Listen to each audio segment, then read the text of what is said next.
Okay, so we're talking about the Sikha Parshas Boy, Parshas Beis, very powerful Sikha where the Rabbi speaks about this unique interaction between Moshe Rabbeinu and Paroi on earth and how that represents, based on the Zohar, this idea of confronting very, very powerful Oiris, and how you need this assistance from the Eibishter to be able to do this, to step up to the plate as an Neshama B'guf with all the limitations of the physical world, in order to achieve what the Avtzon is all about, which is to bring down the highest levels, that it's completely beyond Seder, it's completely beyond Ishtalshus, everything that we're, so to speak, structured within, and bring that down into Kol Nahirin, into the Kalim, into the experience of Olam Hazeh, which is a little bit of an abstract concept. And then, a little bit later in the Sikha, the Rebbe ties it to Yud Shvat and to the experience of a Nasi Ador, generally speaking, and specifically the Nasi Ador, the Frierdiker Rebbe.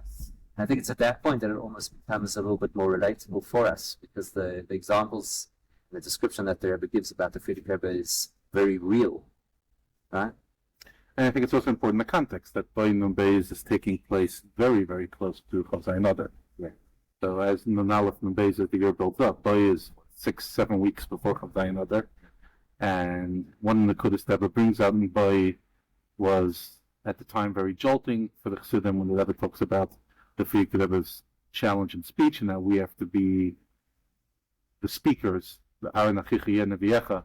And even before that, even earlier in the Sikha, the Rebbe speaks specifically about being Neshama Bria B'guf Bari, which is also, I think, a little bit jarring, to hear that kind of lashon. Yeah, and the Chassidim at the time, when you read the diaries, they all describe that Sikha, which was not Shabbos, it was, I think, Gimel Shvat, being very unsettling.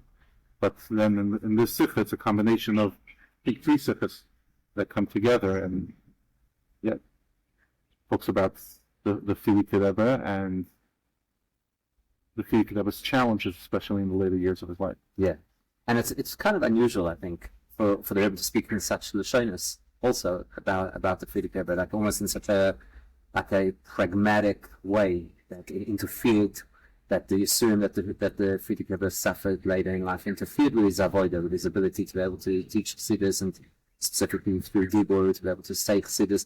And the Rebbe says even limited to a certain extent his ability to write Chassidus. So there's that kind of big question around this challenge of being, so to speak, overwhelmed by the experiences and limitations of the Guf HaGashmi. And that doesn't mean in any way, Chas v'Shalom, that the impact is any lessened.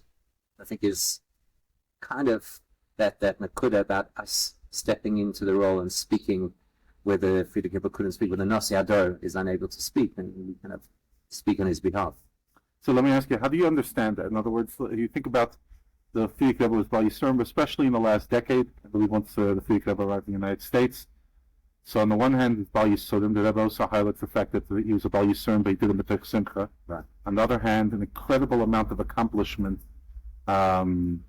basically building the foundations of what we consider today Shlichus, and sending and spreading Yiddishkeit and building Machnisol and Kahas and Mekazrami Chinuch, etc., etc. So there's incredible productivity being held back in speech. So you're identifying 3 things, right? One is the limitations of circumstances, the physical limitations, the inability to speak. That's the constraints of the Gashmi. Then you speak about the fact that the Rebbe points out that the Frierdiker Rebbe's avodah was B'simcha, and it's even reflected in his name, Yitzchak, and Azim Arischai Pino, which is Dafka in of Simcha, and that despite having these Yisurim, and the Rebbe even uses the example of the doctor, and the Rebbe makes a point that he wasn't just an ordinary doctor, that he was a professor who complained to the Frierdiker Rebbe that for anybody else to have these limitations would be bad enough, but how is it possible that the Eibishter should interfere with your shlichus in the world to teach Chassidus? It kind of emphasizing that to ordinary people observing what was going on is a tremendous tzimtzum, and yet, despite all of that, the Frierdiker Rebbe's avodah is b'simcha. And then the third point, which you're pointing out, which not overt in the Sikha, is the reality. The reality is that this is the foundation for the explosion of Chabad Hasidus Avtzon Samayonis in an unprecedented way, both in terms of the teaching of Hasidus and the extent to which Hasidus is available geographically all of those foundations are being built in that decade, which is incredibly fascinating. And maybe that's very much what the Rebbe is introducing at the beginning of the Sikha, this boy el paro, that you're entering into an experience that you don't have the koyach necessary on your own in order to be able to achieve or to succeed. So begashmis in Olam Hazeh, there's Paro who is betoikef and he's still sitting bebeisoi. The Rebbe points out that he's specifically in his palace, which implies that he still has all the power physically, and Moshe Rabbeinu has to then go and confront that. But much more significantly is that whatever's happening with Gashmis is just the ishtalshus what's happening Baruchnis. So Paroi represents Minan Ispur Kol Nahorin, which is this incredible Giloi, which is beyond what Kalim of a human being should be able to accommodate. And so you don't say Leichel Paroi, that just says Boel Paroi, in order to be able to achieve this, in order to be able to do the impossible, to be limited by the constraints of the guf, and nevertheless have this impact in a very positive way of capturing that oil. So they're just saying, I'm with you, and I'm going to do that with you. So perhaps that's kind of a link over here. I think another link is the idea that when a person takes Yisodom B'Tech Simcha, then it could be. In other words, for me, that that leads to the incredible productivity. In other words, that ability to be a Bal Yisodom, and then Yitzchak to take the Simcha, that allows for this incredible explosion. In other words, often we think of being only able to accomplish the Menuchas HaNefesh, and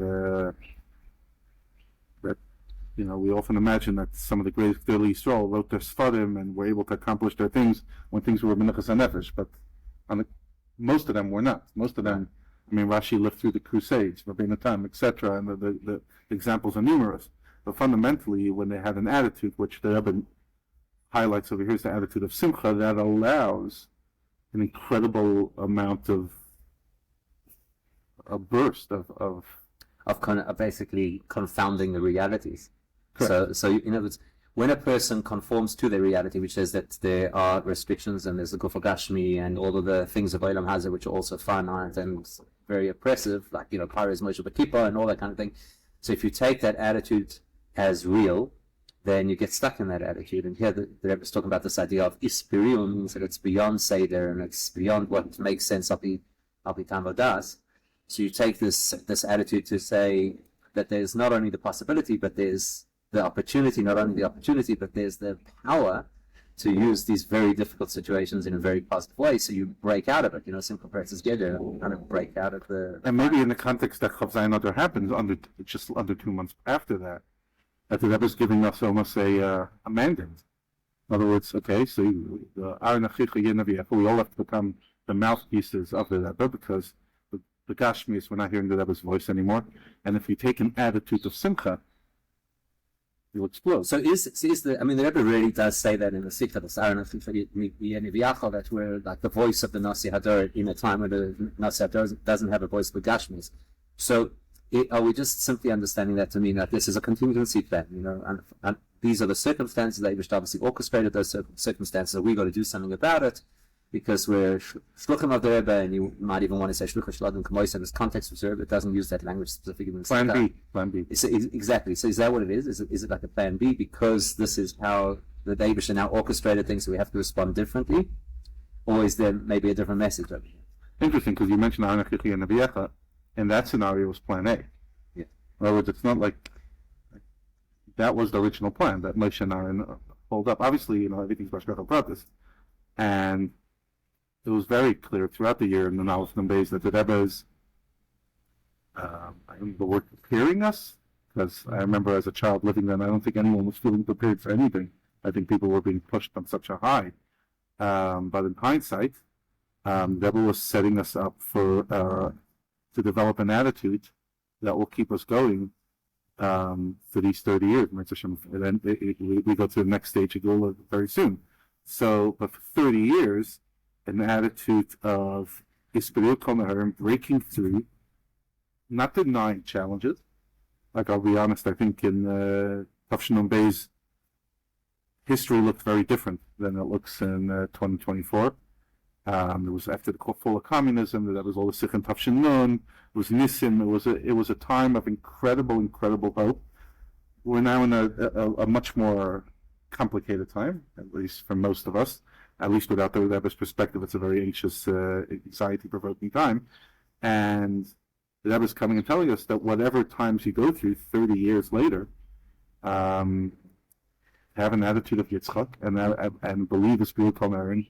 And for me, like, it's just like, it's coming together. Like, I don't know why, when I was going through the Sikha, this idea of the Yitzchak, the Simcha, stuck with me. Usually when people think about the Sikha of Bai, often they focus on the idea of Darachi, Darashmini, whatever, the fact that Darachi is a Baal Shem Tov, Chaim Nitzchim, and the spirit called Aaron, but that idea of the Frierdiker Rebbe being able to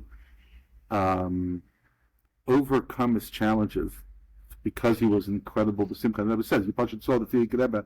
Even the few videos we have of the Frierdiker Rebbe, you see a few videos of like the Frierdiker Rebbe sitting back and relaxed and laughing. Like there was a very much an incredible attitude, you could say that about the Frierdiker Rebbe, about the Rebbe, which I think the Rebbe was like mandating us. Like, you're going to go through these challenges, and many of us in the last 30 years have gone through personal and global challenges, and figure out the way to do it with Yitzchak, so that in a Yitzchak attitude, so you could break through.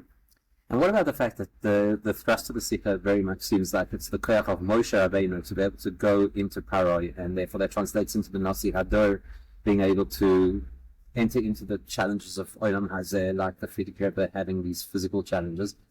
And then the Rebbe saying that that it's our shlichus. So is there a message in that we're empowered like the Nasi Hador or through the Nasi Hador to be able to achieve that same shlichus like the Nasi Hador? I'm just trying to marry the two, because the whole first part of the Sikha is very much, in fact the lion's share of the Sikha is very much about Moshe Rabbeinu. That even Moshe Rabbeinu, with all these koichos, every soul and neshama b'guf, and therefore he needs this empowerment from the Eibishter to be able to go confront Paroi, especially Paroi and his Shoresh. And then right at the end, there's this nakuda about, and so in a situation where the Nasi Hador is unable to speak B'Gashmias, then we have to step in and take that role. So I'm sure there's many angles there. For me, like, whenever I get to the question of the role of Rebbe and Chassid, I go back to the Letzich Neshankim Fegelach and Buzim Sikha that the Rebbe said right after his Maimer. That's I'll take the Yichya, I'll take the Yichaya al Yichya, that the Rebbe Tachtonim happens to the Chassid. And the Rebbe, the Rebbe says, I'm not going to hold back, I'll do whatever I need to help, but ultimately, that's your tafkid. Okay, Anshe Moshe and Bridget the Rebbe, we saw it as the Rebbe guiding the Chassidim in doing their role. In other words, that's the way I understand it, that the Tachton has to do it. So the Nasi Hador is there so that the Anshe Moshe, he's giving them Emunah, etc., so that they can do it. So fundamentally, it's not as if Numbez is coming and changing it. He's building up the idea that it comes from the Rebbe and it comes from the Moshe Rabbeinu. But fundamentally, the punchline of everything in Der Shvi is, now you go do something. Not you go tell me what to do. In the famous video, when this person goes by the Rebbe in Dallas and starts telling the Rebbe what to do, and the Rebbe's like, basically, no thank you. Like, I don't need you to tell me what to do. I know what to do. And that's a big shift, because as much as the Rebbe said it at the beginning, and Chabad was always Yichya, not Yechaya, we never liked it. Yeah. Never liked it. Yeah. So the Nakuda right across the border is that it's Dirba Tachtonim, Alidei Tachtonim, which means we really have to step up to the plate. And so maybe the takeaway in Nakuda from the Sikha is that even if we feel that the challenges are overwhelming, either Begashmias, like Paroi, Bebeisai, Begashmias, or Beruchnius, that we're not as we're not. Yeah, exactly. We're not the big oivdim. We're not, not the big maskilim of the previous generations, whatever. Regardless of all of that, it's boy el paria. Maybe that's the take home that we have to consider. Is that boy el paria? The Eibush is coming with us, empowering us through the Nasi Hador in a way that is essentially not only that we can do the shlichus, but that we will achieve the shlichus, that we'll be able to do so with simcha. And that regardless of what's going on in the world, and as you said before, the history of today is different to the history of what it was 30 years ago. So regardless of what that is, regardless of how the landscape reads, the reality is, boy, El Para, we can achieve this, we can do this, we're going to manifest the Gula. Doesn't matter how cynical minds understand the world. The reality is we're not on our own. If we were on our own, forget about it. There's no chance. So it's our avoida, mitzat tachtonim. We have to work this out for ourselves. We cut the mouthpiece for the Rebbe, etc. But recognize that all of this is boy el pari, that you're coming with a whole support base, with a whole, but the Eibush is behind you. The Eibush is, this is the ultimate goal is spirit kol nahirin, to bring the highest into the lowest. We're in the lowest, so we shouldn't throw our hands up in despair. And that, in other words, without the self-pity. Right. Like, there's nothing worse than like, oh, but I was born after Gimel Tammuz, or oh, I was born before Gimel Tammuz, or oh, this, or oh, that, or where's the world, or what it used to be. The attitude, like, the Rebbe says, the Fig was about Yisurim, but he did it with Yitzchak. Yeah. Simcha. Yeah. So that's really, really practical, because as it goes on, everybody's talking about rising anti-Semitism in the world, and the weakness of Israel's leadership, and all the negativity, assimilation, and what's happening in our own communities, etc., etc. All of that is a logical, rational excuse to fold our arms and throw up in despair. But the Rebbe is saying that's not the correct attitude. It's dafka. This is the threshold that we have to cross. In order to cross that threshold, you have to have the simcha. And think about what the Frierdiker Rebbe experienced in the last 10 years of his life. I mean, the Holocaust, decimation of religious Judaism, pretty much. 1/3 of all Yidden in total. Almost no Yiddishkeit in the United States. Like, the landscape was very different, and still we had simcha. Yeah. And so we definitely should. And we should have the absolute confidence that if the Rebbe empowered us to do this, we will do it, and we'll bring it over the finish line. And take it from the Mamash. Amen. Sure.